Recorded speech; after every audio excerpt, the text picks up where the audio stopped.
apprennent les langues, on augmente le volume de neurones, mais on crée des liens entre eux. Et c'est cette création de liens qui fait la différence entre l'apprentissage des langues versus l'apprentissage d'autres choses. Il y a des études qui montrent que cette faculté en fait repousse l'apparition des signes d'Alzheimer dans l'ordre de 5 ans par rapport aux personnes qui sont monolingues. Apprendre une langue, c'est créer un nouveau réseau. Et en fait, quand on connaît deux langues, on a deux réseaux qui sont en bataille permanente en fait.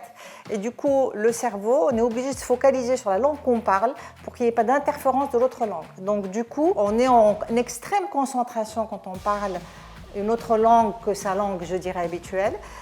Et cette concentration qui est un entraînement qu'on fait au quotidien sans s'en rendre compte, on le retrouve ailleurs.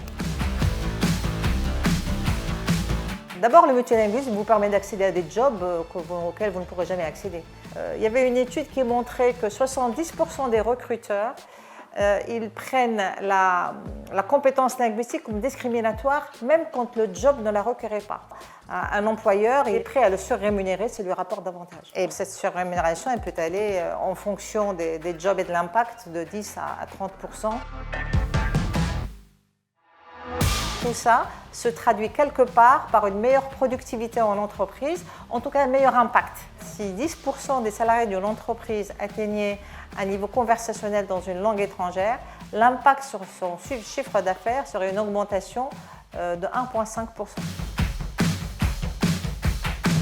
Ce qu'on constate les études, c'est que quand il y a deux personnes dans deux pays différents qui parlent la même langue, les échanges entre eux augmentent de façon quasi automatique. Si 1% des salariés de la France atteignaient un niveau conversationnel dans une langue étrangère, les exportations pourraient augmenter de 5 milliards.